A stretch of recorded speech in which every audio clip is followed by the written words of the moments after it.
a series of lectures on journalism, reform, and society, convened by ISTEC to promote the discussion about journalism as an institution, as a culture, as a profession, aspects of the history of journalism, the sociology of journalistic production, the publication of newspapers in the Malay world, or more specifically in the Malay archipelago, or when I talk about the Malay world, we refer to the Malay archipelago from Aceh to the Philippines. So this series deliberates on an aspect of journalism across borders. It is a reaction against state-centric discourse on journalism. It tries to look into journalism as a fluid agency across cultures and boundaries, not necessarily confined to one particular nation state, like, for example, Malaysia, Singapore, or Indonesia. And yesterday we had a very interesting, useful discussion in terms of how two newspapers, Alamat Langkapuri and Wajah Selong, in 1860s, represent the extension of the geocultural and geohistorical context of the Malay archipelago. In fact, the two Sri Lankan, two Malay newspapers published in Colombo stretches the idea of the Malay world to Sri Lanka. So this is the importance of the discourse yesterday. Today we are going to listen to Associate Professor Dr. Mehmet Özay, my colleague and co-convener of the series, on another important idea and event that happened during the Ottoman period. That is the newspaper Al-Jawā'ib, the Arabic newspaper Al-Jawā'ib, and how it has implications on Malay Ottoman world studies. This is another important direction that we're taking with regard to examining and viewing the existence of the journalistic enterprise in other parts of the world, especially from the historical perspective, that would have links to the Malay world. And the newspaper is Al-Jawā'ib. A little bit on the discourse today. The meaning of Al-Jawā'ib is circulating news. It's Arabic newspaper published in Ottoman times. Al-Jawā'ib, yeah. Playing a crucial role under the management of, or under the leadership of, Ahmad Faris al-Shidyaq, journalist and intellectual of Arabic language and literature, and who is considered to be a shining star of the Ottoman print media. Several questions were posed whether Al-Jawā'ib was meant to extend the Ottoman Empire, or it was a project of Ahmad Faris in isolation of the Ottoman spirit.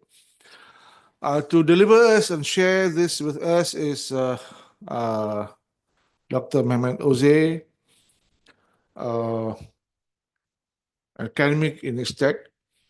Dr. Ahmad Özay received his master's degree in the Institute of Middle East and Muslim Countries and his PhD at the Social Science Institute at Marmara University. In 2007-2010, he lectured at a number of universities in Aceh, Indonesia, and subsequently he was a researcher, lecturer at University Technology Malaysia between 2010 and 2013. His career endeavors were in journalism, leading the socio-political coverage of the Malay world under Turkish national media, Anadolu Agency. It's still around, isn't it? Yeah, the news agency, and the Turkish radio and television. Um, he was affiliated as a full-time lecturer and researcher at the sociology department at Ibn Khaldun University in Istanbul from 2017 to 2021. While in Malaysia and Indonesia, he studied Aceh and Malay's history in the context of colonialism, independence movements, and the sociology of Muslim societies. He has presented works at various conferences and published at national and international publications. And his current research, his current study, is on the relations between the Ottoman State, the modern Turkish Republic, and the Malay world, as well as colonial ethics, missionary activities, and related fields. So this is an important subject, an important component, um, which comes from this part of the world. In other words, although Dr. Mehmet Özay is from Turkey, but he's residing here, he's domiciled in the Malay world. So here we're looking at another perspective, not always from the vantage point of view of the Western European side. Istanbul is essentially perhaps in Europe. So with that, Dr. Mehmet. Yes, thank you very much, Prof. American Hocam. Bismillahirrahmanirrahim. Elhamdülillahi Rabbil alemin ve salatu ve selamu ala eşrafil enbiyai vel mursalin ve ala alihi ve sahbihi ve min tabi'a ila ihsanil yevmiddin. Rabbi şrah li sadri ve yassir li emri ve hlul uqdatan min lisani yefqahu kavli. La havle ve la kuvvete illa billahil aliyyil azim. Esselamu aleyküm ve rahmetullahi ve berekatuh. The professors, colleagues, our distinguished students, welcome to this today talk. We continue about the journalism and intellectualism in Muslim world. So as Prof. American Hocam mentioned yesterday, there was a very nice session. I learned many things from Prof. Hussain Maya, Sri Lanka. So today we move to the capital city of Ottoman. So the title of my brief talk is about Ahmad Faris al-Shidyaq and his journal newspaper Al-Jawā'ib. As you see on the title, that there are some 4 items probably we classify. Number 1, the Ahmad Faris al-Shidyaq, his name, a greater name in the history of Arab Renaissance or Nahda movement, commencing from 1960s onwards. And the second one, his brainchild, Al-Jawā'ib, Arabic newspaper printed in Istanbul. This is very interesting, very unique aspect of Ottoman journalism. Other aspect is that a new perspective through this newspaper and his editor, how we can understand the communication, correspondences, and relationships between the Malays and the Ottomans. So there are many issues, in fact, but I hope to limit myself to focus on some certain issues in coming slides. So Ahmad Faris al-Shidyaq, he is from very well-known family or tribe clan from Lebanon. He was born in 1801, 1804, 05, because there is no consensus yet when he was born exactly, which year.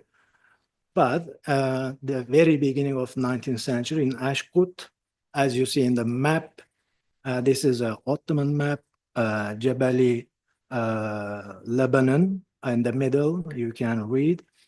So this is a region Kisrawan near Mount Lebanon. He was a member of Christian Maronite family, a sub-ethnic group in Lebanon, as we observe today. Many complicated things going around, but it wasn't a novel. It is not a novel thing. Historically, Lebanon, very complicated, complex, and very rich. On the other hand, he passed away in 1887. Means that he was a closer observant witness of the developments in 19th century. Plus, he contributed, elaborated the understanding, and gave the direction of the changes throughout his journalism and intellectual capacity. His father and brothers were highly literate individuals, served the local rulers in Lebanon, Mount Lebanon, as common practices during those periods. Both Muslim scholarly circles, families, and Christian families played almost similar intellectual roles in front of the ruling elites. This is very important information about his background. His family, like the similar ones in Lebanon, employed as copyists or mudabbirs, secretaries, scribes, and educators of children of the elite in the service of various quasi-feudal emirs, sheikhs, and rulers.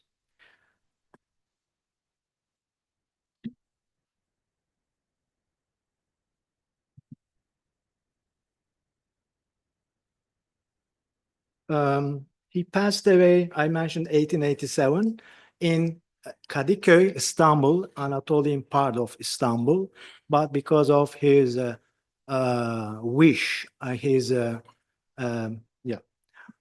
he was buried in Lebanon. So, but I cannot read my notes if you do like this. Printed, but I could not catch up. Okay, okay. So Ahmad Faris al-Shidyaq, we do not have many visual data about him, just few photographs and some drawings, probably, as usual during that time in the Ottoman lands. He was a historical cosmopolitan figure. His importance is relevant to the Arab Nahda movement as a pioneer name, among others such as Rifai al-Tahtawi. He passed away 1873, and the rest. Particularly after the 60s, 1860s, more names appeared in diverse geographies in Arab land as reformers, nationalists, or the socialist movement leaders, or religious leaders. To us, Al-Jawā'ib, his newspaper, is crucial in expanding our knowledge about the relationship between the Malay and the Ottoman worlds.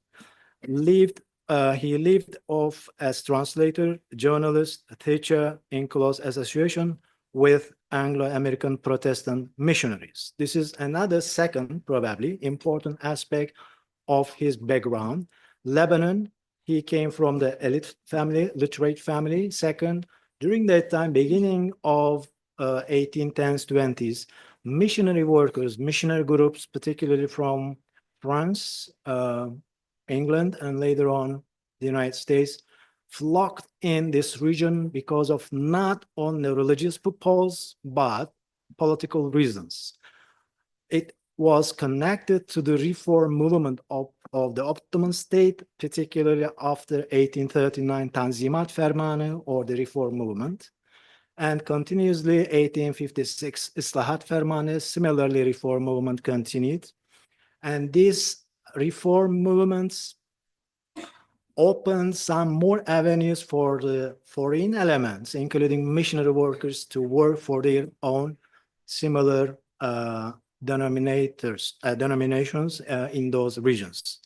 So this is very important even today. One of the reasons why Lebanon is still complicated because of this intra-religious or inter-religious communication or disputes.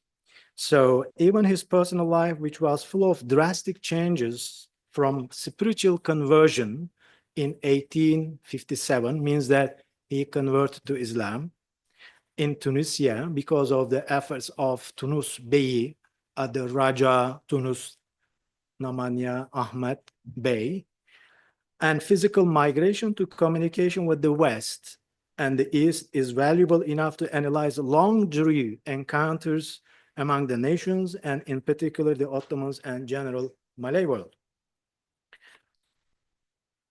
So,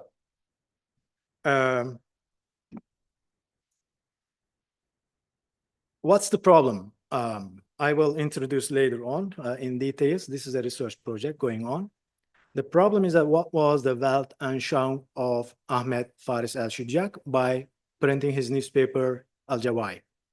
Second one, how did he develop his philosophy of journalism throughout almost 3 decades while he was living in Istanbul?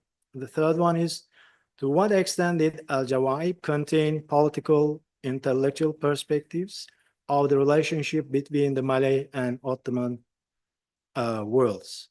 So I can emphasize or add some more questions, but these are just triggering your minds what to show the importance of this figure and his newspaper.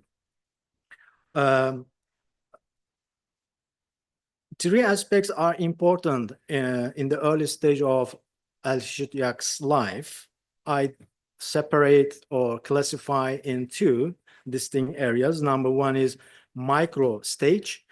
It is obvious that his mind and soul were shaped by the Christian values because of his social natural setting in his early childhood in Mount Lebanon.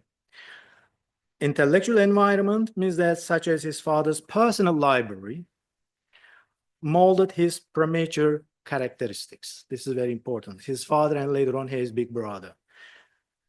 In macro stage, Western European missionaries had strong engagement with the Levant. Levant is this whole coastal area of the greater Syria and today Israel, Palestine, and Lebanon, including Jordan regions called the Levant, including Beirut.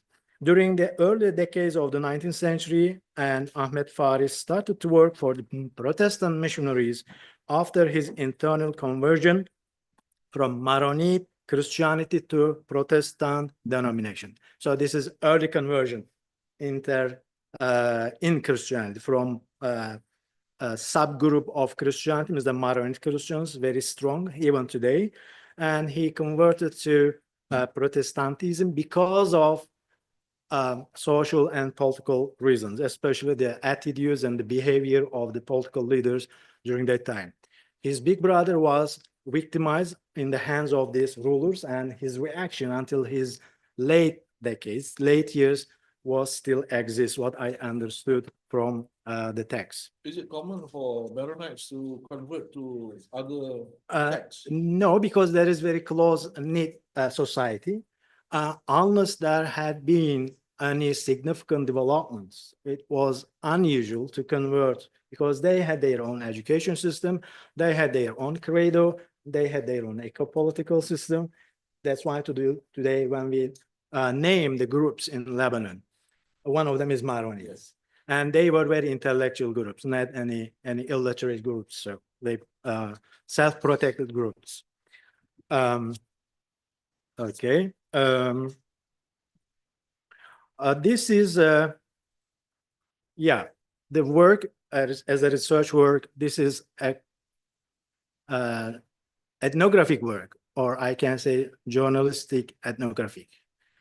Okay, so what we have been doing, because there are plural, more people, archival documents as itself Al-Jawā'ib.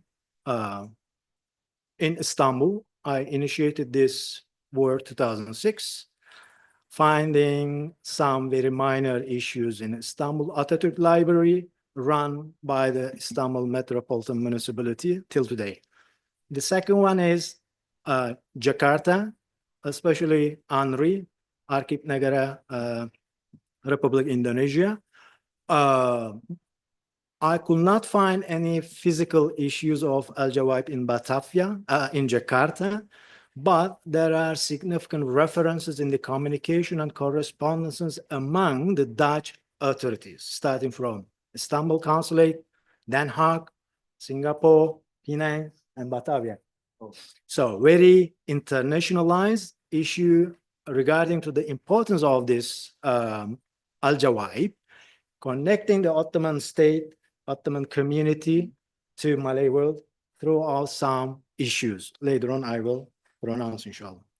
Second one is comparative approach. What it means that because Al-Jawā'ib, and particularly the editor, Ahmad Faris, he is known as the greater figure of Arab literature and Nahda movement. Many people studied academically, master thesis, PhD thesis, or some research activities. I classify again over here Turkish writers. They emphasize Ahmed al-Shidyaq in terms of Ottoman context. So Ottomanization of al-Shidyaq and al-Jawā'ib, I can say. The second one, foreign writers, mostly Arab, literary people, academicians, intellectuals, and the Westerners. They focus on because of his modernization of Arab language. So this is very important. Nahda is not political issue, but starting from the language itself, because he simplified Arab language to extend to the local people or local settings. So I compare these Turkish writers and the foreign writers. There are many texts, very nice objects. Another one is BOA, means that Başbakanlık Osmanlı Arşivleri, Prime Ministership Office of Ottoman Archives. Today under the presidential office, it is called, and ANRI. So these two diverse, different libraries have different documentation. Ottoman Archives, what I have found out, totally 66, if I'm not wrong, 63 or 66 documents, not emphasizing the role of Al-Jawā'ib, political, cultural, whatever, but personal issues, financial issues, or inheritance issues regarding to Ahmed Al-Faris and his son, Selim Al-Faris. But ANRI, as I mentioned you today in Jakarta, Arkip Negara Republic, Indonesia, Dutch documents very rich, very fruitful for our reinterpretation of what Jawā'ib was and how it played a significant political role between Ottoman State and the Malay world. Other aspect of this methodology interviews means that, again, based on this archival data, unless we understand the position of Hadramis in Malay world, start from Penang, Singapore, Aceh, Palembang, Batavia, because of these circles under the monitoring of the Dutch rule, we fail to perceive wholly how Al-Jawā'ib existed in Malay world. Alhamdulillah, by the help of American Hoja, we started earlier Hadrami works. I found out a few Hadrami family members, especially Dr. Musa Al-Habshi in Jakarta. I hope he is following us. In any time he can join in and explain some issues. And through his assistance, another family member, Muhammad Hashim Al-Sagaf, I interviewed very briefly.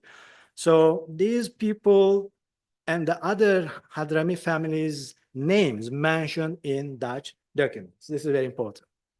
And the Arabs, the Hadramis read Al-Jawā'ib. What we know that they became agents of this Al-Jawā'ib to distribute in the region, not only just personal consuming of the news, because they're very rich in terms of news, intellectuality, literature work in Jawā'ib, but they disseminated this journal either physically or orally, what they inculcated. The reason I will tell later on. Another perspective, there are many others. Quantitative. we always mention over here in State qualitative philosophy. We can also do this philosophy in quantitative matters. So I converted some documents in Ottoman archives into numbers. I will show later on the years, how many, what documents or what number of documents produced by the Ottomans and the Ahmed al-Shidyaq. Year by year, I classify. And some other things I will do. I started but not finished yet. The same quantitative approach about the documents in ANRI, means that Jakarta archives.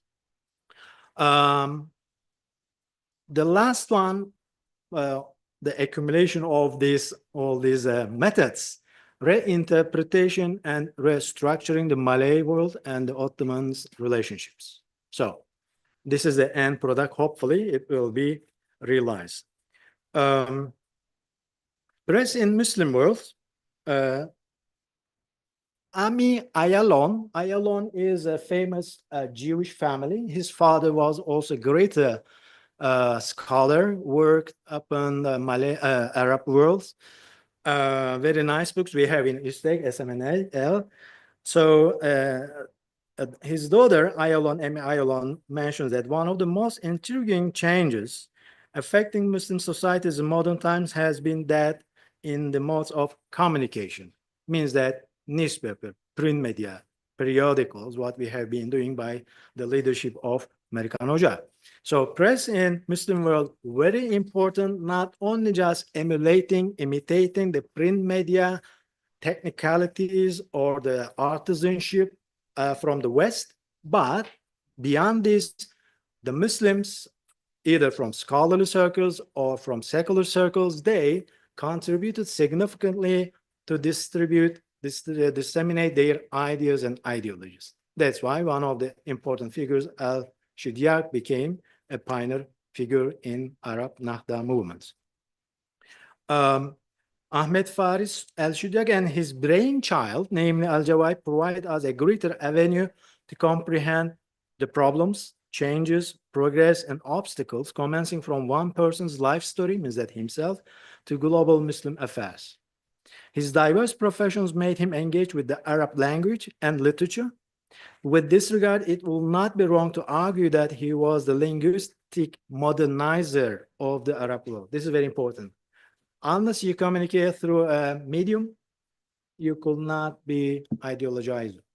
You could not be modernizer. So he started from linguistic perspective. Ahmed Faris was a master of Arabic print revolution, a literary innovator, and post-colonial thinker avant la mode. This is from the book of chapter of Trabolsi, 2016.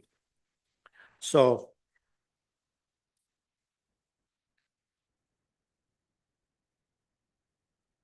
I produced few Malay, Indonesian Malay newspapers by the help of few friends. Let me read to entertain the ears of our Malay students. Ahmad Faris al-Shidyaq pemilikdan editor surat kabar ini semakin terkenal dalam sejarah media. Al-Shidyaq pemilik dan editornya semakin terkenal. Ketenangannya didasarkan pada standar intelektualnya dalam filologi dan sastra Arab, dan ia pemikir Renaissance Arab, artinya Nahda, yang berpengaruh. Sebelum terjun di media cetak dan memulai korannya yang berjudul Al-Jawā'ib, ia terus-menerus bekerja untuk publikasi dakwah di Beirut, Cairo, Malta, London, dan Istanbul. So probably the last part important because the first part is the repetition in Malay language. So his experiences as translator, as editor, as publisher started from Beirut, as I mentioned, with the working with the missionary workers. Then he moved very short period to Cairo. Then Malta again, he combined or affiliated himself to missionary workers till Oxford. He was very ambitious individual. He wanted to be a scholar in Oxford, but the Orientalists then did not allow him to be employed over there. So he had been, probably he was dissatisfied and disappointed to these Protestant groups. probably don't forget his conversion from Maronite Christianity to Protestantism because of his family relations with the rulers. And the second stage of his conversion, I believe that, and some other researchers emphasize this one, because of this quote unquote humiliation by the Orientalists in Oxford, he converted to Islam. Self-satisfaction, materialism, whatever you need, or spiritual needs. The end of the day, he converted in Tunisia, 1857, because of Ahmed Bey. He entertained, Mr. Ahmad Faris entertained him by his scholarly works, Arab literature, Arab dictionary, Arab grammar books. Then he helped him probably materially, and he referenced some pashas in Istanbul to recruit him as someone, editor or publisher in Istanbul. So the connection from Beirut, Oxford, and Istanbul. And there are some other places like Malta Island, Tunisia, and Paris. He often traveled in London and Paris before Al-Afghani. So I will tell something. Al-Shidyaq worked for the mission institution in Lebanon and moved to Cairo for a short period. Later became affiliated with the London Missionary Group and worked for them in Malta and Oxford. He published his biography, which is considered a very modern, probably postmodern during the mid of 19th century, Arab novel entitled Al-Saq ala Al-Saq. If friends are familiar, Arab language, very rhythmic, very innovative. Ala Al-Saq, ala Al-Saq, it was translated into English as well. Leg over leg. Leg over leg. 1855. Before coming to Istanbul, he already known in Arab circles, literary circles in London, in Paris, and Tunisia. That's why probably one of the reasons Ahmed Bey, as the ruler of Tunisia, because Tunisia semi-autonomous region of Ottoman State, he referred his name to other pashas to be recruited by him. He traveled in the early 1870s, means that after Istanbul, after almost 10 years publishing Al-Jawā'ib, he traveled in Central and Eastern Europe after Mediterranean zone, a different zone in Europe, including Hungary, Austria, Bohemia, Saxony, and Prussia, almost Germanic area, partially Hungary, of course. He was an ardent intellectual. Again, let me continue in bahasa. Ia menjabat sebagai jurnalis intelektual yang bekerja sebagai kolektor, editor, dan penerbit pada tahun-tahun antara 1859 dan 1887 di Istanbul selama pemerintahan Sultan Abdülmecid, Sultan Abdülaziz, Sultan Murad, dan Sultan Abdülhamid II di negara Utsmani. Dimulai dari 31 Mei 1861, Ahmad Faris telah mengoperasikan Al-Jawā'ib surat kabar berbahasa Arabnya di Istanbul. So even though his observations, social criticism, or professions of faith do not really constitute a political doctrine, says Trabulsi in his chapter 2016, page 175, he is one of the biggest Arab Nahda individuals, pioneers. Why? One of the critics about his works, yes, he was a great guy, but he did not contribute to the Arab nationalism as happened in the life stories of other pioneers. So some Arabs today disregard his importance because of he did not advocate the not separation, I could not pronounce, or creation of Arab nationalism in Greater Syria and Egypt independently from the Ottoman State. He was exactly an Ottomanist. I can comment on it because he was too old. He experienced many conversions from literary, intellectual to politics, probably for some people easy to move on, but he did not attempt. Second reason, beyond age because of material reasons. He was bound, it seems that he was bound to Ottoman financial support. So, Al-Jawā'ib, this is quotation from Dr. Musa Al-Habshi. I met him, I always communicate with him since 2023. Last year, this year I met him and communicating for the purpose of this Al-Jawā'ib. So he clarified what Jawā'ib means. When I told him, of course, he knows, he heard, even he put the name of Al-Jawā'ib, his father's biography, Hussein Al-Habshi. It is a very great book. I hope we will read over here in some courses. So Al-Jawā'ib, basically it's circulating news. I mean, when we look at the literature, we can come across this. But Musa Hoca commented on significantly. Let me read briefly. The term Al-Jawā'ib, chosen by al-Shidyaq for his innovative newspaper, is rich in etymological and symbolic meaning. It is the plural of ja'ib, meaning something that travels, arrives, or cut through, derived from the root jawb, jawaba, right? If I'm not wrong. This root also forms jawab.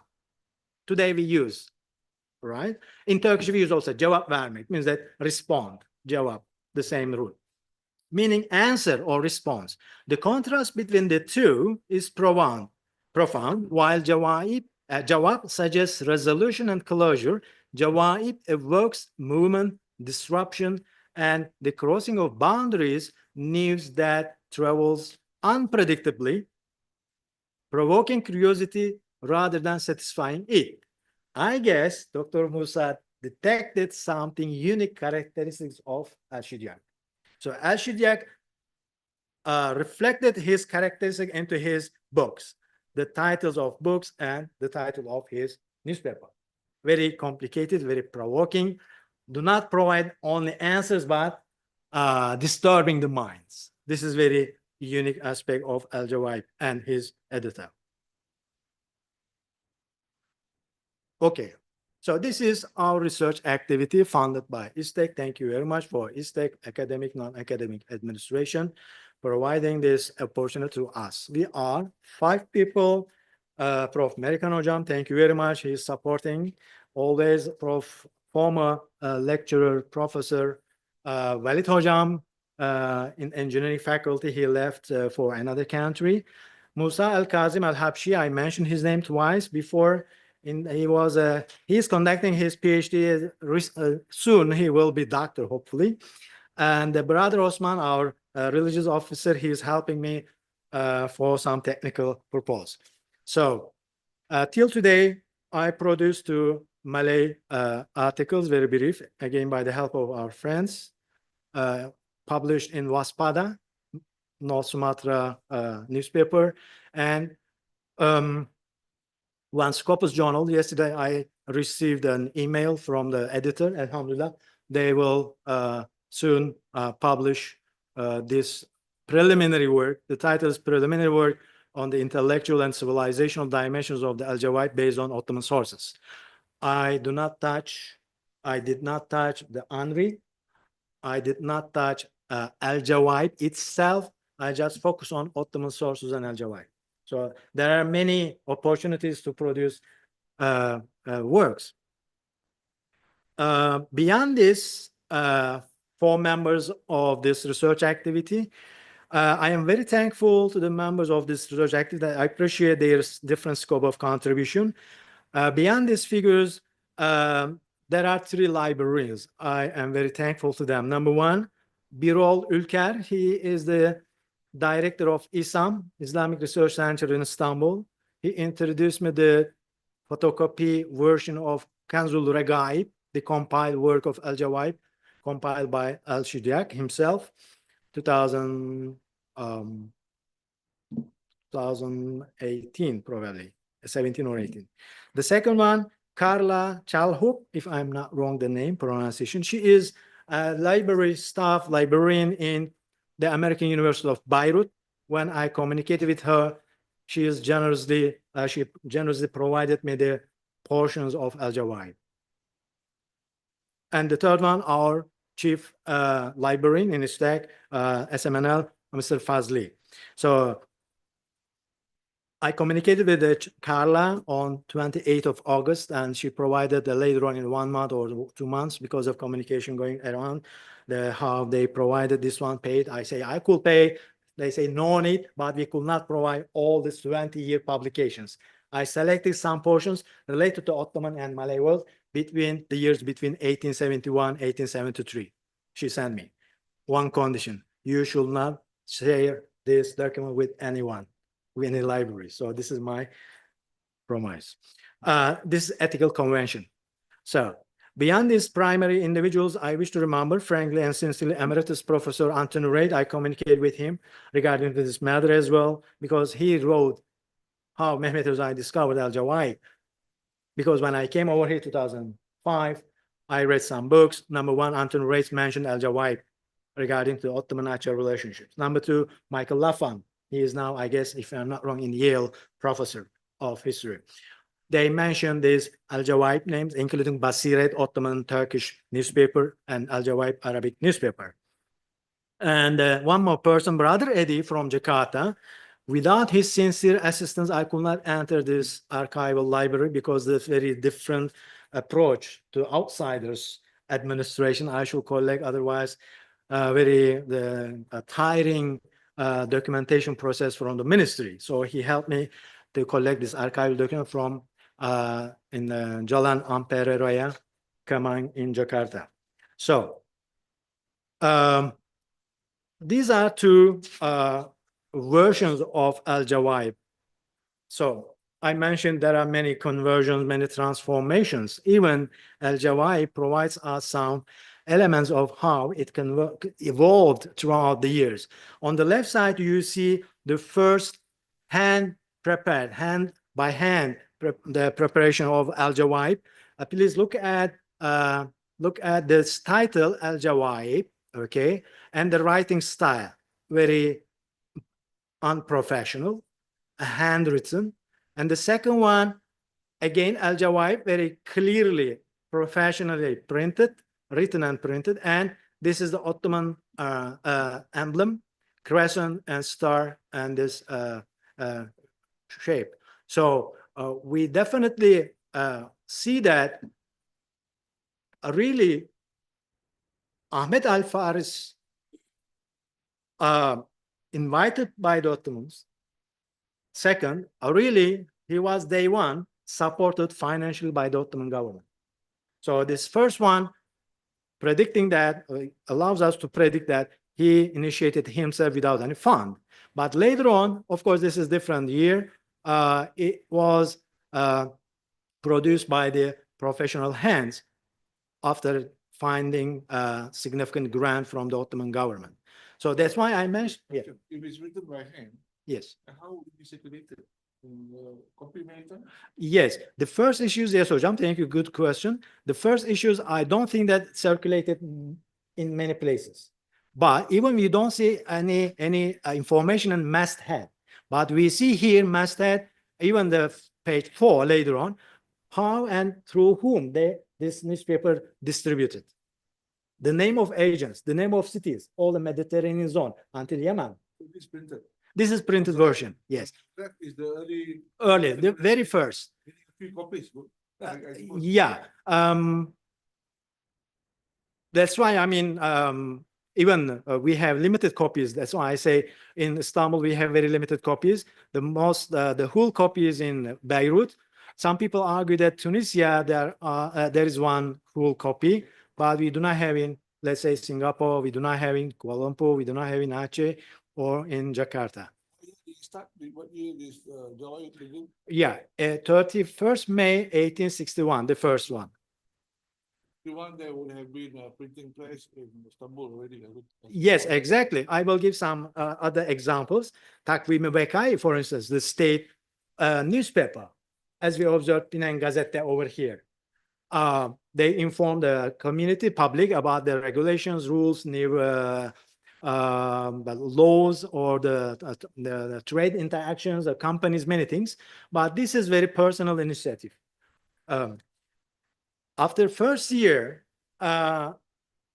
it had to be closed because of the financial reasons. So this is another conversion period of publication.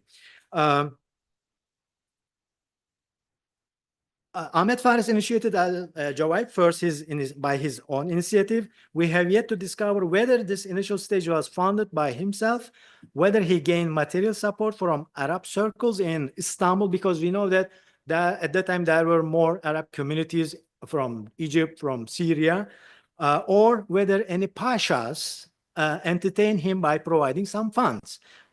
So second issue is that the left, I mentioned number one, the issue number one, prepared by hand and observed in the page order, format, ink quality, and writing style, very unprofessional. The sample on the right shows the symbol of Ottoman State, namely crescent star with crown, providing that Al-Jawā'ib was already founded officially by the Ottoman government. So, yes, this is the recognition of Ahmad Faris and his journal. Means that the name of Al-Jawā'ib is mentioned in the documents, Ottoman documents, with the other distinguished Turkish newspaper, Ottoman Turkish newspapers, such as Takvim-i Vekai, Ceride-i Havadis, Tercüman-i Ahval. These are very well-known newspapers. Many people in Turkey studied, surveyed. And then in some documents, Al-Jawā'ib mentioned together with these newspapers. Why? Because these newspapers were submitted to Mabeyni Humayun, means that palace, before distribution, to get approval, endorsement. Okay, submitted to Mabeyni Humayun in Babi Ali, means that Prime Minister's office, in the early stage, but were later requested to be presented directly to the palace. This is another conversion. First, you provided your copy, first the Prime Ministership office, then they say, no, you should send to Sultan himself. This is very important. So that's why I pronounce a word, tool or not. So Al-Jawā'ib became a tool of Ottoman policies or not. This is another discussion. Hopefully I will write one article about it. So this is a complete front page of Al-Jawā'ib. As we see later on, I will focus on some items, what it includes. Okay, number one, let's say page one, we see must hate over here on the left side and the right side, very informative. When we do archival research about the journals, periodicals, we could not miss this information, very important, including its price. Okay, it starts with tanbih. This is very 1, 2, 3, 4 lines, not many. It starts by tanbih, means that alert, urgent information to public. And this first page and the continuing of this tanbih, informing about the government announcements, mostly the Pasha's visit or any orders, any new laws, etc. Second page, as we see, not see, of course, I see myself, Al-Hawadis al-Dahiliya, means that domestic news. The second page, again, time to time, the order changed, but mostly the order is the same. The first page, announcements, the second page, starting from second page, it is Al-Hawadis al-Dahiliya, means that domestic news, interior news in whole Ottoman geography. Related to provincial governments, mostly Egypt, Greater Syria, and Tunisia, North Africa. Okay, page 3, moving to another group of news, means that Al-Hawadis al-Harijiyya, means that foreign affairs. I focus on these pages. This is another method. When we look at these documents, how we go into, because many things, there are not separate titles. We could not find the titles of each news or the writers. So we should focus on these major titles, Al-Hawadis Dahiliya or Al-Hawadis al-Harijiyya. This is very important because he was familiar to the Western media publication process. Please remember, he was living in Malta, Oxford, London, Paris. So he translated himself from the Western print media, means that Time, Pall Mall, Economics, etc. and telegram news from the Western media organs during that time. So next is the fourth page. Fourth page is the latest news came in. So it is called Hawadis al-Telegraph al-Akhirah, the latest telegram news. Very bit by bit, not in detail, because the last moment came and they printed. The important one, from where this news collected, from where the telegram sent, from Madrid, Paris, Vienna, Berlin, Lovronik, I think this is one of the place in somewhere in Russia, London, Paris, means that Al-Jawā'ib reflected the developments, definitely the whole Europe, based on the taste, understanding of the editor, means that Ahmad al-Shidyaq. For page 4, again, includes some more important data for us. Let's say Al-Posta al-Hadiya Mabain means that post communication, or the communication through post, from Istanbul to Cairo, from Istanbul to Tunisia. So very informative. That depends on your research area. Let's say the example I chose is Al-Istana wal-Iskandariya, means that communication between Istanbul and Iskandariya. Okay. The second, another item in this on this page is Ilani Tijari, means that advertisement, economic advertisement, trade affairs, business news. Yes. And then another one, which is very important for me, I have been going on this one, Tab Matba'a Al-Jawā'ib, means that Ahmad al-Shidyaq did not only initiate one newspaper, but since day one, I exaggerate, probably after a few years, because he needed to find money, he founded his own publication house. The name of publication house is the same, Al-Jawā'ib Publication House. When you find out any Ottoman books in our SMNL, you can check the first page, who published, probably a few of them from Al-Jawā'ib. So this is very important. And the bottom of this part, Ahmad al-Faris. Al-Shidyaq, he doesn't use, Ahmad Faris used over here. Okay. Okay, there is an interesting, let me go here. There is an interesting question, whether he printed his newspaper to disseminate for a noble cause, such as pan-Islamism, or whether he acted as a self-manipulator by utilizing the newspaper as a platform to introduce his intellectual thoughts and literary works. Why? Because at the end of the day, we are informed on this page 4, as you see this 3 columns, especially in the middle and on the left side. He provides us the agents in different geographies, in different regions, the name of cities and the name of agents. So his intention is to distribute his published works, starting from his own works, grammar books, his novels, literary works, because he collected some valuable manuscript from Istanbul libraries.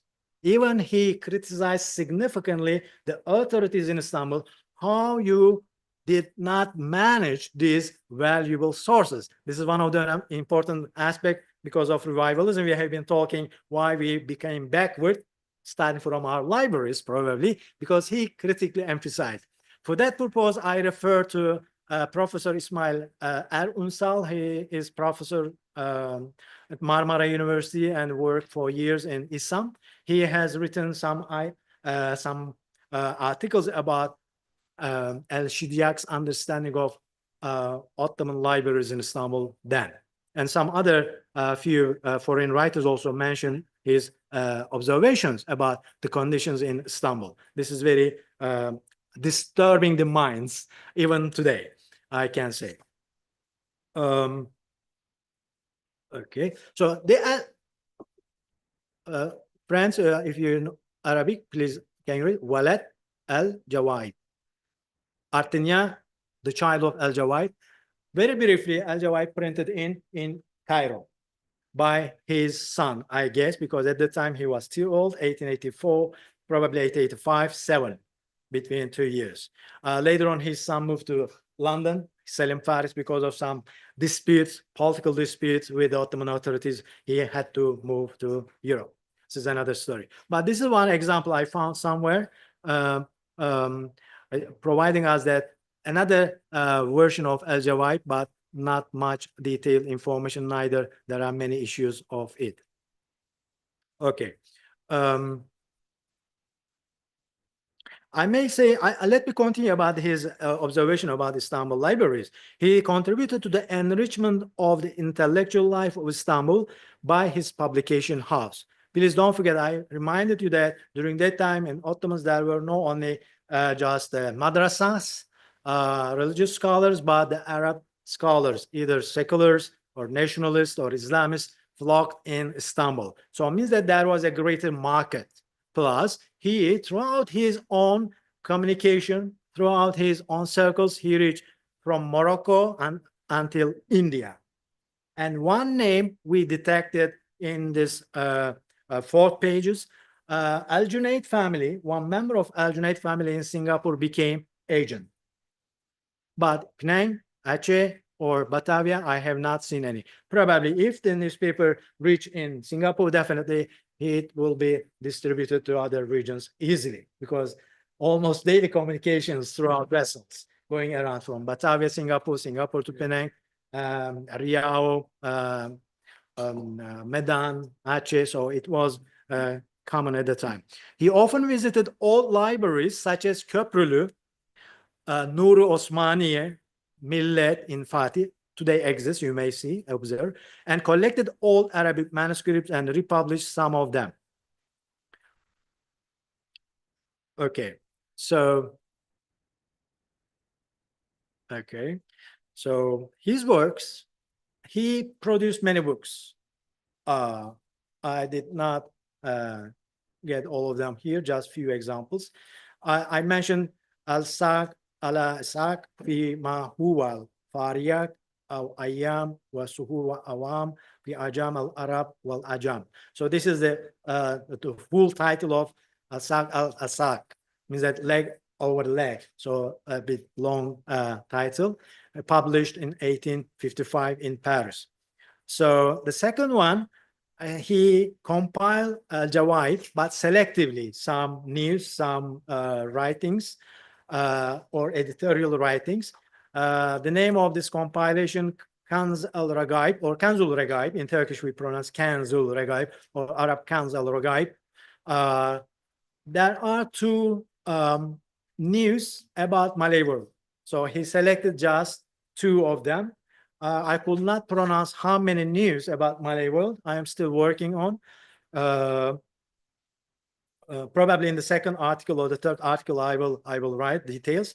But his writings, his books, disseminated through Al-Jawā'ib. So that's why I commented on his intention, just provide news, the developments, reform developments in Ottomans throughout his Jawā'ib, or Jawā'ib became a tool to disseminate his own ideas through his books, because his books reach everywhere. Again, there is another research activity. I am communicating with some Hadrami families because they have private libraries. Probably few of these Al-Jawā'ib, the publications of Al-Jawā'ib house exist over there.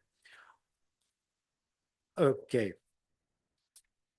So this is one example. Please title, I mentioned you right, Al-Hawadis Al-Harijiyah. So I focus this part. Definitely, I found out Achin, Aceh. So the major titles regarding to the North Sumatra, Aceh developments. Again, I have very certain limitations. I have the copies between 1871, 1873. Why?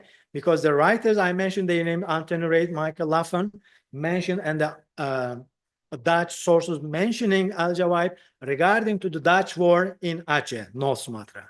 Before and after, I will go into details in coming years, probably. So this is one small news, Aceh, but very important.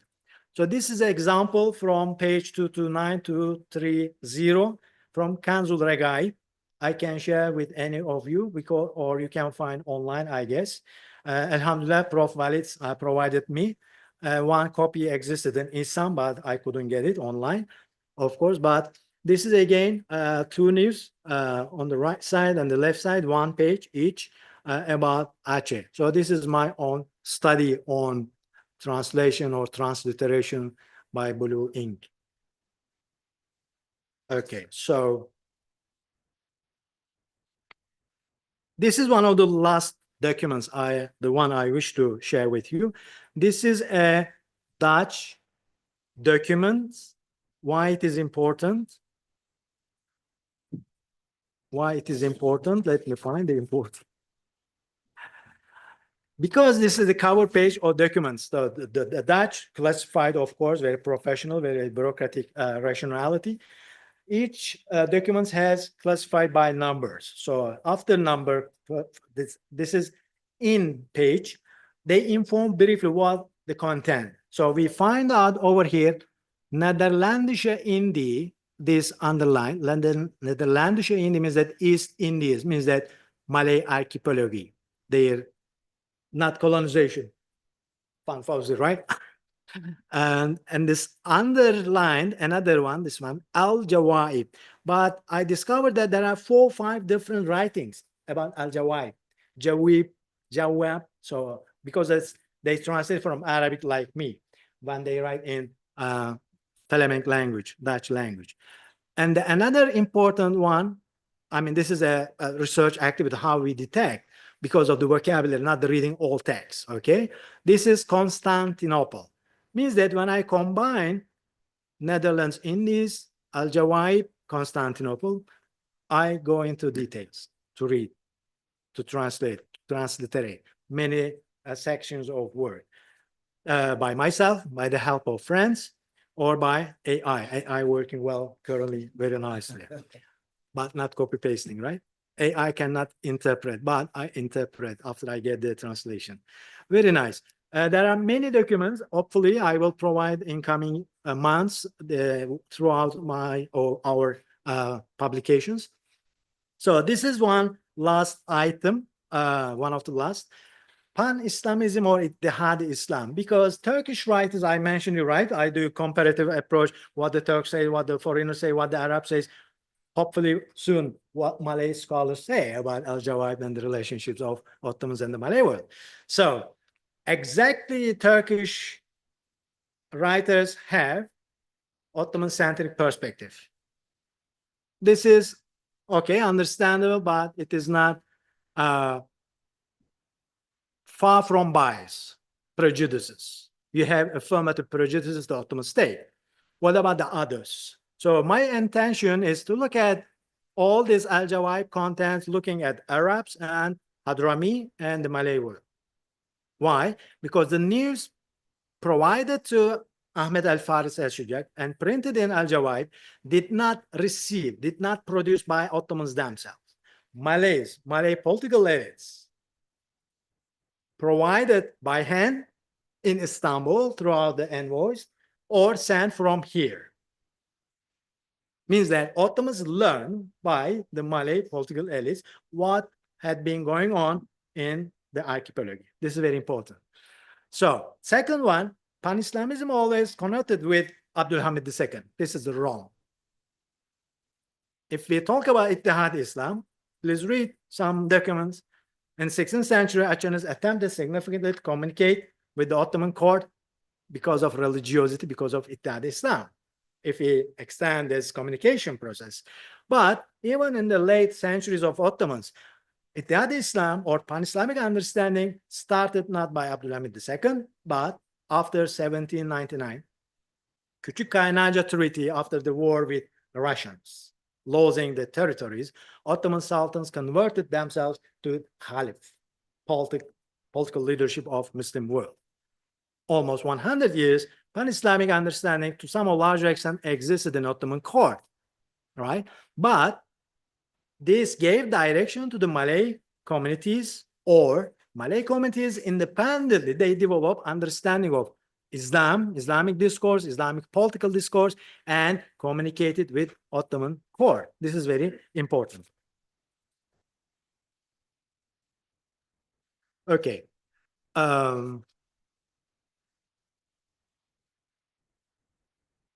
This is the last document. It is the gravestone of al-Shidyaq. Has a Yarkadu, right? Ahmad Faris al-Shidyaq. 18, 1887. Muallif kitab As-Saq ala As-Saq fi Mahu al-Faryaq. The title of his biography. Wahda Mashaki al-Shakhsi wa Rafiq al-Nar. Nas, yes. Wa Rafiq al-Nas means that people's friend, or something like this. And Ilahunuma, yes. So this is his gravestone in Lebanon. Rana Isna or Isna Rana, one scholar, I think Lebanese, probably in the same clan. He produced some articles about him, and she cleaned herself with her friends, what I understood from the text online available. It's a kind of tomb. And the last visual data about him. So this is my very summarily presentation of Ahmed al-Shidyaq and his newspaper Al-Jawā'ib. Thank you very much for your attention. I hope you will produce more questions to me, and I will work harder and harder to find out answers. Assalamu alaikum wa rahmatullahi wa barakatuh. Alaikum salam. Thank you, Hujam. Thank you. Very fascinating story of Al-Jawā'ib as an Ottoman newspaper and how it has influenced or lent itself to society in the Malay Archipelago. I think this is one aspect which needs to be studied. What Prof. Mehmet has done is to link an institution looking at Ottoman journalism. You have described it as Ottoman journalism, and how Ottoman journalism have produced possibilities of pan-Islamism, perhaps, and also the coverage of the Malay Archipelago and in terms of its circulation in the port cities. At the time, this was 1850s, 1860s. This was before the newspaper Jari Peranakan, 1876. And I think this was the early period of even Hadrami journalism has not existed at that time in the Malay Archipelago. There were Hadramis, of course, in the 50s, 60s, 70s, but Hadrami journalism essentially emerged in about 1880s. The printing press was used in Singapore. I think it was from Singapore, 1876, but this was a bit earlier. So it'll be interesting on who consumes, and it definitely has created an audience and a readership in Singapore, Penang, Batavia. Who are the audience? It'll be very interesting. Anyway, I have some questions, but I can ask later. I would invite questions from the floor. Or queries or comments or any use it as a platform for ideas for your thesis also. Yeah, please.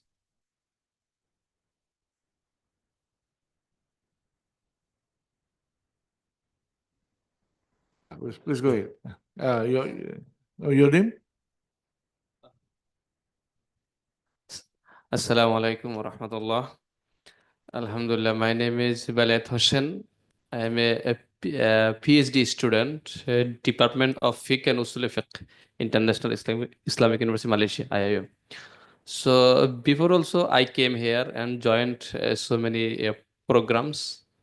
So my question is to you. Alhamdulillah, you have gone through so many archaeological documents. It is really interesting. So my question is this paper still now available in Arabic? Another thing is that what is the difference between that time and yeah, current time.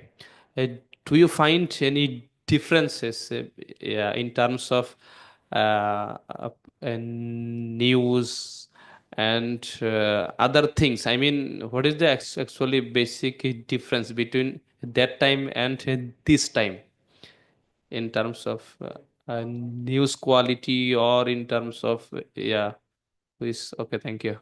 Assalamu alaikum. Thank you very much. Nice question. Yes, this newspaper, Arabic, is in Arabic format available. If I find my files, I will show you. Yes, I find.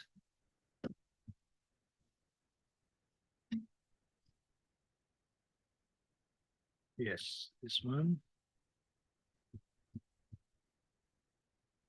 Okay, let me share the Zoom.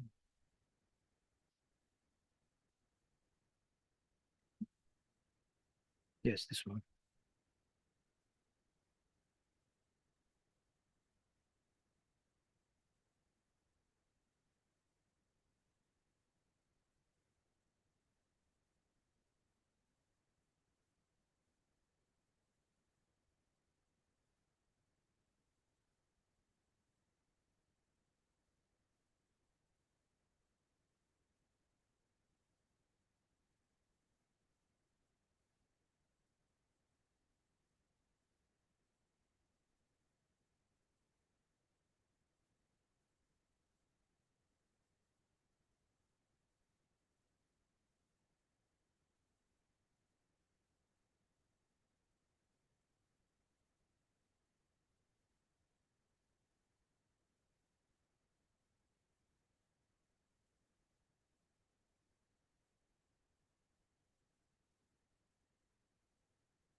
Assalamu alaikum wa rahmatullah. There is no sound over here. Please, we cannot hear. Oh, yeah, sorry. The responsibility given implicitly to the newspapers. So Al-Shidyaq, starting from 1861, he plays significant role to inform first Ottoman government, starting from the Sultan. That's why first distribution, before distribution, he needed to submit to the authorities to check. That's why three times it was banned, because the authorities did not like the content. 4 months, 6 months, or they cut the font. That's why I studied the Ottoman documents. They didn't talk about details. They didn't talk about Malay world, but they talk about the personal issues, political issues, personal politics between editor and the Ottoman authorities. Finance. Ottoman authorities promised to provide fund, but they didn't realize. So it caused a disturbance. And of course, the news coming from the major portals, news portals, as I mentioned, Time, very important. Pall Mall, very important. He translated himself.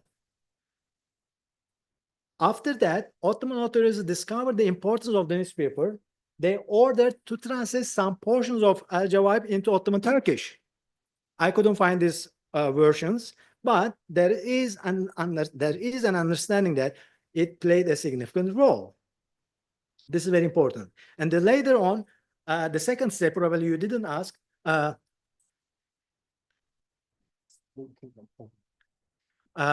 the newspaper distributed until India. Next. Until India means that he offered to distribute his ideas until India, and to some extent Malay world, because we don't know how many years Al-Junaid or the other people provided this newspaper to people over here as agents. But the important one, he, of course, selectively and mostly European developments, political developments, he provided to Ottoman authorities. I may say shortly. Thank you.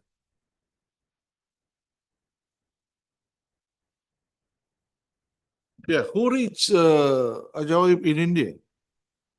Yes, good I have a question. subsequent question. Yes, very nice question. Because of I have many documents, I couldn't open all of them, but what I remember, the British authorities in India working closely with the Ottoman authorities, Sultan, for the purpose of the then expansioning process of French and particularly German. So this collaboration caused the promotion of Muslims under the rule of British. So al-Shidyaq, he is also known as Anglophile. He supported implicitly the British rule in India. We know this one. Even the British, some other documents tell us, asked a fatwa from the Ottoman authorities not to challenge, revolt against the British authorities in India. So another answer to this question, the British themselves subscribed and distributed this newspaper in India because of their own. So there are Arabic speakers, Arabic readers in India. Yes. The British read in Yes. Arabic too. Yes. Because again, this is another research. British newspapers, I found out online, they mentioned Al-Jawā'ib and its content. Okay. And they told very nice ideas about Al-Jawā'ib. So I see. it shows that Al-Jawā'ib in line with the British policies in India, to some extent. Not all the covers, right? But some portions of news providing some understanding of the peaceful relationship between Muslims and the British rule over there. Yeah, what you can see here is the circulation of ideas. I think one important thing is the beginning of the steamship. You know, before that it was sail. I think the steamship was used in the 1850s. That made possible the transportation of newspapers. Now we have this internet, and we take it for granted. But again, why newspapers circulated? Because they were brought in. It took 2 months from London to India or to Malaya. But I'm sorry, I've got 2 more questions. What was the circulation of Al-Jawā'ib? How many copies and what's the frequency? This is a good question, but I couldn't find answer until today. Why? Because let's remember the first issue, prepared by hand. It could not be circulated. The second stage, how often the Ottomans supported financially Ahmad Faris to print his newspaper. because the documents, what I studied, 66 pieces of Ottoman documents, tell me that there were some significant disputes between Ahmed and the authorities. Of course, we do not see the details, documents very short. But the second option, please remember another important phenomenon. During that time, Arab community, they were not laborers in Istanbul, they were intellectuals. They were scholars in Madrasa or the Dar al-Funun University, Istanbul University. So these circles probably, and then some merchants, supported Ahmad Faris to print, at least to distribute this newspaper in the Mediterranean zone, means that Ottoman Arab lands. 2-3 documents, Ottoman documents, provide the number of issues. Once Ottoman authorities get 200 pieces to distribute just in Syria. So this is important. But I could not find yearly, quarterly, monthly based distribution. The number is not available. This is another weakness in Ottoman statistical data. But the important one, again, Hocam, Suez Canal upon 1869. Before this, people, Arabs, Muslims, Persians, Malays communicated throughout other medium. They traveled often by caravans. Okay, again, vessels in short distances. After 69, it was very easy. I mean, you can send by post, even some documents that in mass state. Ahmad Faris says, if you want, we can send you by post. If you cannot find by our agents in your region. So it means that something very practical. But again, the answer, there is no answer. How many pieces printed in Istanbul? How many pieces distributed in Ottoman lands? How many pieces went to India and Malay world?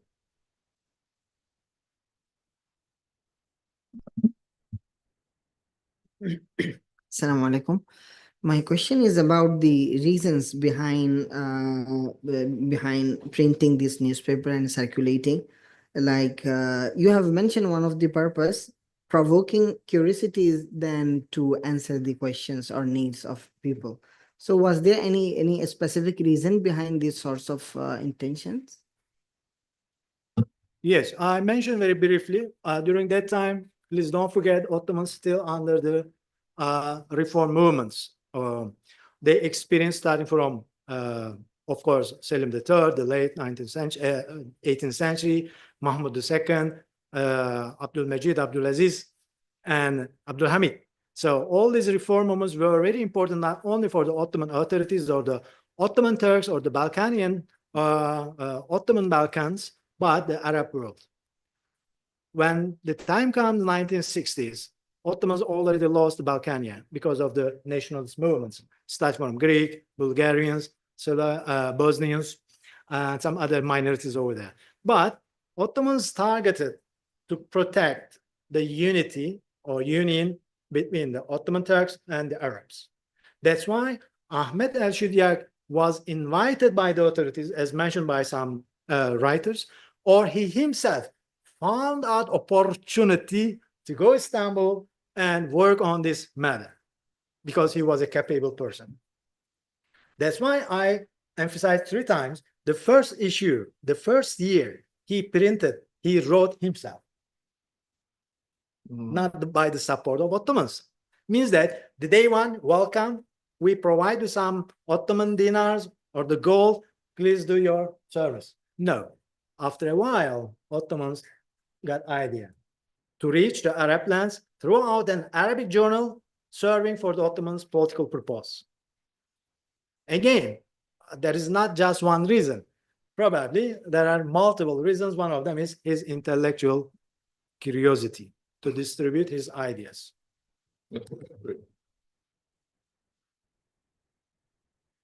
Assalamu alaikum. This is Hassanul Bari. Actually, my question is that how many reporters and how many writers, and especially were connected with these newspapers. And what was the editorial policy? We know in every newspapers, there is a special target and propaganda to establish in the society. So what is the editorial policy? And we see that there is a financial support on every newspaper, because newspaper is media is normally not a commercial target. This is actual target to spread something, to establish something. So from where they get the financial support? And what is the editor's quality? What is his ideology of the editors? So my actual question is on, but there are some parts. How many reporters and journalists were connected? Editorial policy, financial support, and especially the editor's ideology to establish, to work in these newspapers. Could you explain? Okay, thank you. The financial, I already explained. Time to time, he is self-supported. Time to time, I guess the Arab community diaspora funded him, and some other documents providing clearly that Ottoman government funded. The editorial policy, of course, when Ottoman government funded this, not only this newspaper, after that, few other Arabic newspapers supported some other Ottoman Turkish newspapers funded by Ottoman government, means that they follow the Ottomanism, means that Ottomanist nationalism, we can probably name it, means that they follow the Ottomans' official policy, means that union or reunion of Ottoman State throughout this reform movement. I couldn't find out clearly, this is our policies written by Ahmad al-Shidyaq as editor in the first page. Okay, but when we go into details on the first page, remember that one, Ottoman's legal procedures or the reform ideas, it is in line with the Ottoman government. It is observable. The third one is that ideology. Yeah. And yes, before coming to Istanbul, he had already been known as the a reformer of Arab language. That's why he wrote Arabic language, grammar books, comparative grammar with English and Arabic, some novels. Means that his language is quite competitive during that time, or acceptable to reach, to be understood by the people in the land, in Arab lands, and of course in Istanbul. So in terms of this, as mentioned by some researchers, Ahmad Faris al-Shidyaq and his newspaper Al-Jawā'ib became a mouthpiece of Ottoman State. Yes, to some extent.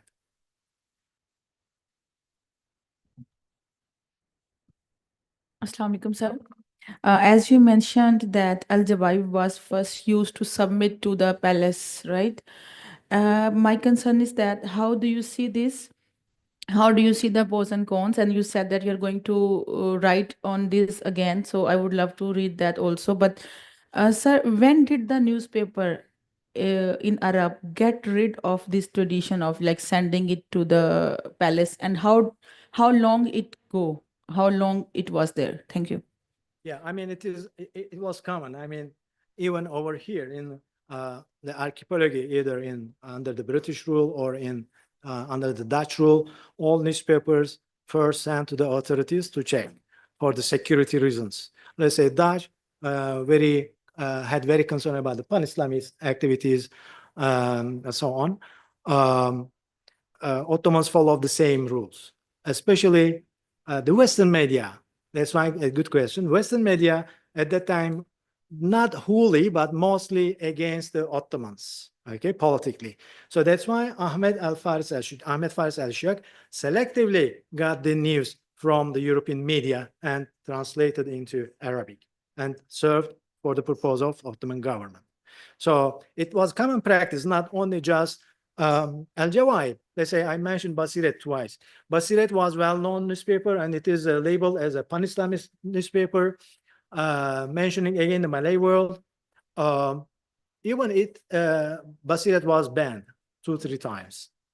Means that in any time, the authorities could find the reasons to ban the newspapers, even though they financially supported, probably logical. One of the reasons they funded and they wish to see the result. If they could not see proper news editorial works, they ban it or cut the fund.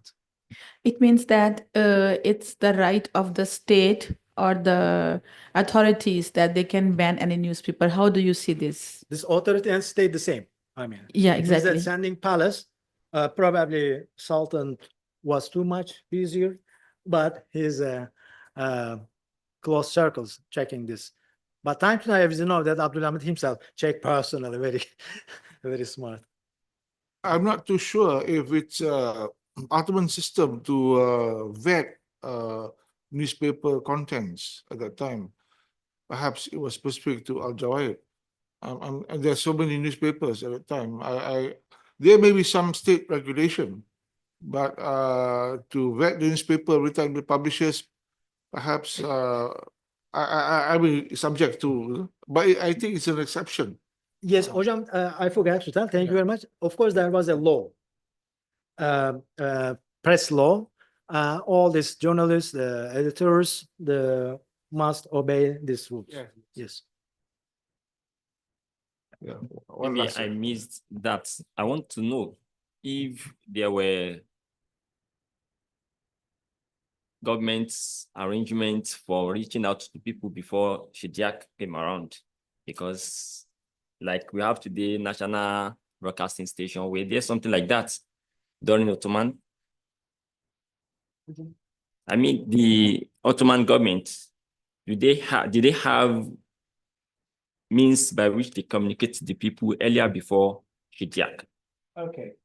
Yes, again, by the attempts of the Malay people, Malay political authorities, 1849, 1854, the first Achenid sent envoys, Mohammed Gauss, our friends, the historians studied, Ismail Hojas, and 54, Jambi, interestingly sent envoys. Jambi is very far if you compare with Aceh. It is Sumatra, okay? So it means that they, I mean, that's why my argument, Malay world in front in this communication, in this correspondence processes. Ottomans came second. One supportive idea, Ottomans appointed honorary consul 1864, one of the Al-Junayd family members. But it did not survive a long time because after 1 year or in 1 year, the person passed away, 1864. So his nephew or brother would like to be substituted by the application, but the British did not allow him. So very complicated political issues. Means that Ottomans came here after got learned by the Malay political envoys or the political leaders and situations. Yeah, I think this what was responded essentially, and perhaps partly answering your question, is diplomatic communication, through letters, correspondences, and dispatches. Letters, correspondences, Aceh, Jambi, Batavia, and Singapore. I think since the 1500, the earliest correspondence with Aceh and the Ottoman, and then the later part would be toward 1920s, I think, and that's correspondences to maintain the state, the Ottoman state. Some people may find problematic. I mean, to use the word empire, to use the word, so we use the word state. Also, diplomatic dispatches with regard to the setting up of consulars, and also as an extension of the Ottoman, Ottoman geography, you see, Ottoman geography. Yeah? But I think another dimension of your question is perhaps also I was thinking, I'm resonating, the strategy of the Ottomans in using newspapers and journalism to maintain the geography. There will be a network. I think the printing press would be used in Istanbul in the 1850s, I suppose. 1850, 1830, exactly, yeah. Yeah, 1830s. And from there would be strategies to publish newspapers and circulate these newspapers throughout the Ottoman geography, from the Balkans to the Malay archipelago. And it will be in several languages. One language is in Arabic, the other will be in Turkish, will be in what? In the Slavic languages, in Urdu, in Bahasa Melayu. This is a very understated, understudied, I think, area. I'm sure that the Ottomans would want to stretch that capacity to communicate so that the empire can be maintained. And the emergence of the printing press and the use of the printing press would help the Ottoman sultans. And this is augmented by the laying of telegraph cables, the sending of telegrams and steamships, the Suez Canal. So all these are means to all these are infrastructure to maintain the state. Exactly, it's similar to the British Empire. So I have not seen. I think this is a good area to study how the Ottoman sultans used means of media and communication to maintain the state. One indirect answer to your question, why Ottomans came to this geography late? Because Ottomans was not a merchant state.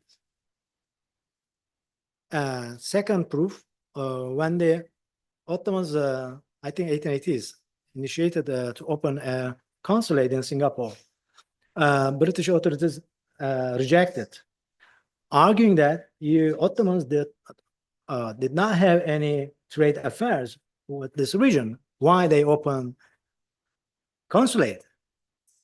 Logical. And after a while, Ottomans succeeded to open their consulate in Singapore, Batavia.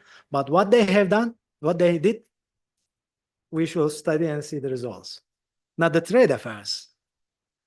And one thing, addition, you mentioned, Hocam, the telegraph cables underground. It was very nice.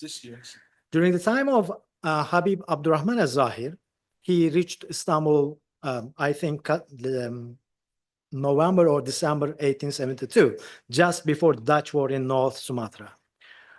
He spent 9 months in Istanbul. His target is to reach Sultan himself. He couldn't because Sultan did not accept him. He got disappointed, frustrated, politically, because everybody looking at his decision, what he will bring from Istanbul. Political support, military support, no. While he was over here, I think April, the first phase of Dutch war finished in Aceh. Dutch were beaten by the Acehnese. They were leaving.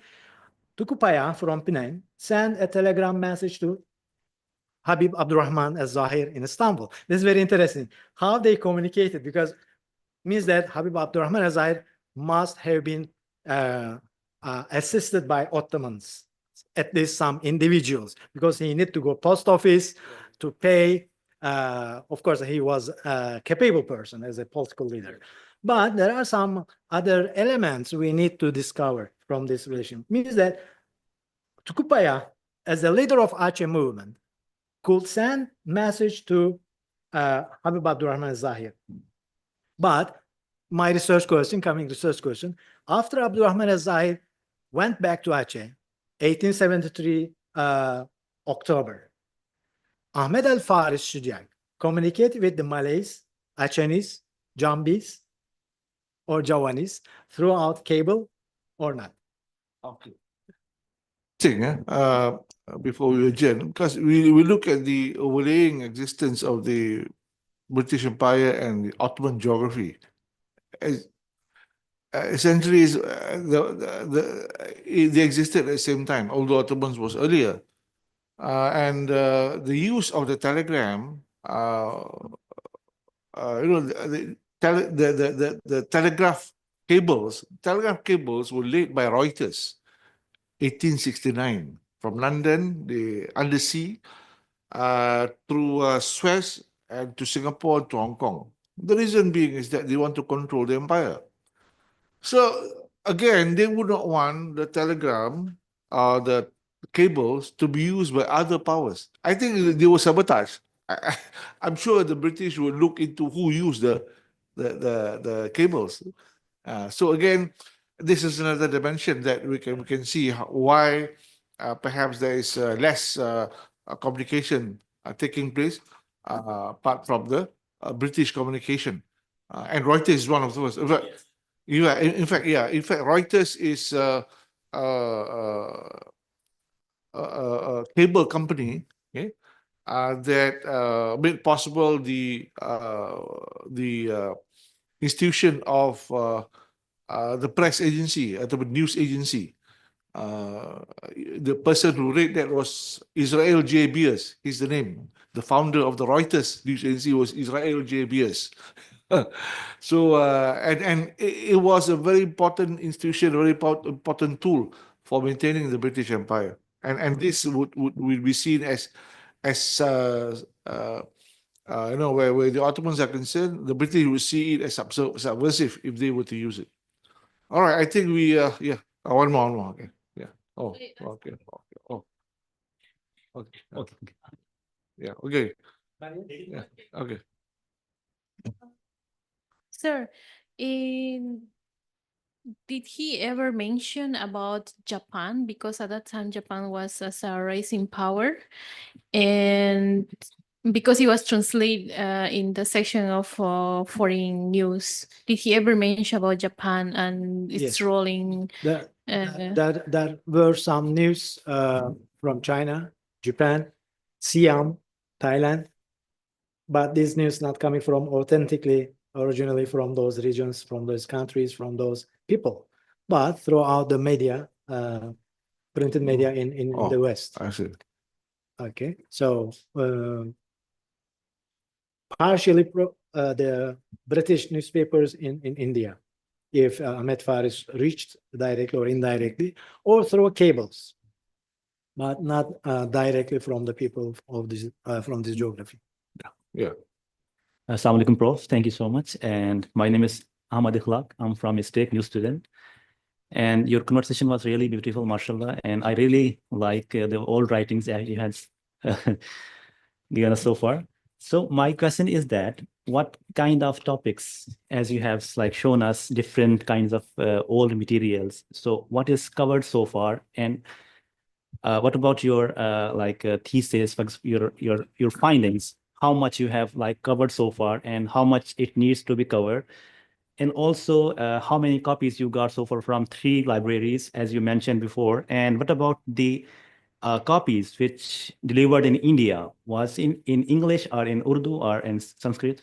Please, thank you so much. Thank you. I think the last part of your question I answered. We do not have data. Second one, I will give you indirect answer because I could not provide you now how many pieces about my intention, my thesis is very clear. The communication between the Ottomans and the Malay world were led by the Malays, intellectuals or the political leaders. Second, how it is reflected in Al-Jawā'ib, this is contra or supportive. I searched certain years because during that time, the Malay world became internationalized because of the Dutch war.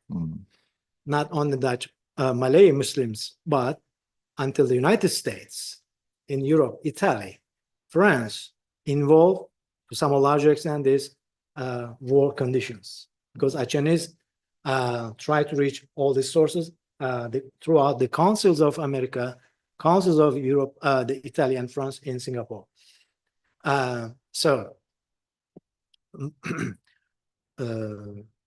Yes, my data is available. I am still counting in Jawā'ib how many pieces about the Malay world. This data, just have a look, please. Indirectly, as I told you earlier, This is a communication between Al-Jawā'ib and Ottoman authorities. Okay, so I found 66 pieces. Let's look at the left side. Of course, it is Ottoman Turkish. Mektubu Kalemi Umumi Vilayet, İrade-i Meclis Mahsusa, İrade-i Dahiliye means that different branches of Ottoman government involved in this publication process. Either the editor, either the financial case, either the inheritance, either the political case. So these 166 pieces provide me a map of communication. The same thing I will do in coming months, hopefully, because I have enough data. I started to analyze. I'm on the way to count 1, 2, 3, 4, 5. So this is easy for me. Not hundreds, but not hundreds. This is quite clear. Maybe dozens, a few dozens, the preliminary. This is another one, data, not wholly we see.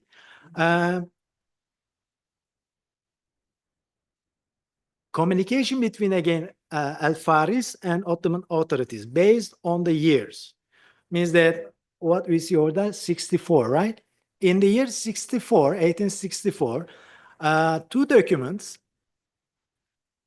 The content is about Ahmad Faris, okay? Let's move to another one, 67 and 75.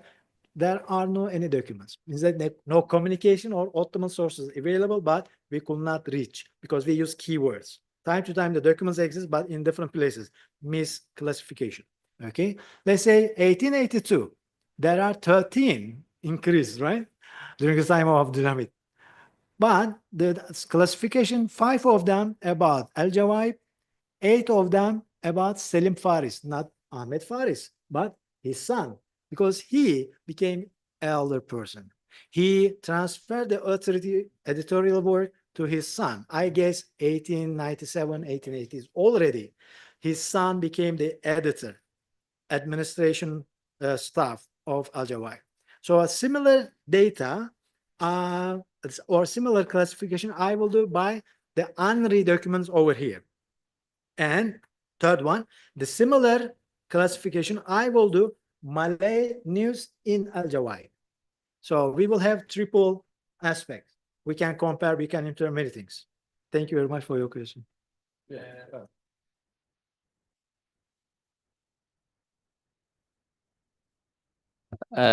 My last question is that we have read in the history that in the Islamic world, our ulama, they did not allow the printing machine. So at that time, Muhammad Abdul Rashid Rida, they talked against that kind of ulama. So, do you have anything to say about that? Because we would like to know. Thank you. I think that we have all the answers. If you had come to my classes, you will know the answer. Ulama coming a bit late to decide whether to approve or not to approve. Societal change is always in front, okay? The first printing business conducted by the Jewish community in Istanbul in 16th century. 16th century. Means that after they came from Iber Peninsula as a diaspora because of this political reasons. The first Ottoman intellectual attempted to open a print house, Müteferrika, Ibrahim Müteferrika, 1736, if I'm not wrong. He was not allowed, but he was able to publish or print few documents, but not the religious texts. At that time, mostly the documents, religious texts. When we came to the 19th century, because of the Ottomans' reform movement, they initiated themselves takvimi vekai, means that the incidents of calendar or the events, 1836. So it means that ulama need to some time to decide, is it good or not? It's beneficial or not? The end of the day, Ottomans opened all the avenues, supported and funded, as we see Al-Jawā'ib. So there was no any obstacle. Well, just to compliment the ulama has always been initially against the printing press. I'm talking about ulama in the generic sense, beginning with the Padri in 1450s in Western Europe. When Gutenberg invented the printing press in Mainz in Germany in 1456, the first things that were printed were the Bible. Okay? So when the Bible was printed, what happened was that the Christians and the ulama saw that there was standardization of the what we call the font, you know, what we call the alphabets, and there's on the top left will be the letter. Okay? So they thought that this must be the work of the devil because it was standardized. So the lettering, the first letter, initial letter, all in all pages they were the same. So what happened was that they printed the text, the letter they draw by hand to mitigate the negative response. So that was the beginning of the printing press and the mobile printing press. And then in Egypt, Cairo, I think is about 17th century, it was banned. Mecca also was banned. So initially, but the same thing doesn't happen in the Malay archipelago. The beginning, the coming of the printing press by the colonials in 1806, and the use of the printing press to print the first so-called Malay newspaper in 1876 in Singapore, but more so in 1856 in Colombo, Alamat Nakapuri. There was no problem. I think the ulama were wise. And in the Colombo, Alamat Nakapuri were printed by an ulama, Yunus Saldin. He was a savant, a literary man. He was, a writer. He also was a soldier. I mean, based on the lecture yesterday by Hussein Mia, so he perhaps was enlightened person, and when it came, it was in Singapore in 1876. The Jawi Peranakan community, they wanted to establish themselves. They want to express their identity. They brought the printing machine, I think, from Hong Kong, 1876, and also the first Malay newspaper in 1938. They also sought and they brought the first printing machine from Hong Kong, and there was no issue of the use of print. So again, one must make a distinction between the use of print and writing. If it's writing, like the first issue newspaper, it will be considered as a manuscript. Technically, the first Al-Jawā'ib was a manuscript. It's not something that's printed. Okay? The second issue, I suppose, it is printed. So again, it has implications on circulation, on readership. When you write a manuscript, and not many people can read. Okay? But again, the normal circulation newspapers in the Malay world, I don't know about others, but in the Malay world varies. It can be an issue maybe weekly or fortnightly. Perhaps 100 pieces are printed. The most was, I think, was 1,500 printed in Penang and Singapore in the early 1900s.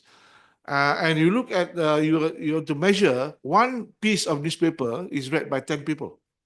So you can gauge, if say there are 1,000, the circulation is 1,000. So the readership times will be 10,000. And most of these newspapers in the Malay archipelago are read in the port cities and urban areas because high literacy rate and so on. So same thing would happen there. I mean, it will be interesting to stretch Al-Jawā'ib. Right. Thank you very much. Thank you for coming. Thank you for your time. This is one facet of the history of ideas, the transmission of ideas by using in the use of newspapers, as most people would neglect this.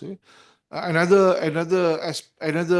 technology is the use of the book as a tool for the transmission of ideas, which is very much entrenched in the Abbasid Caliphate. That is a Muslim culture. That culture was began in the Muslim period when the book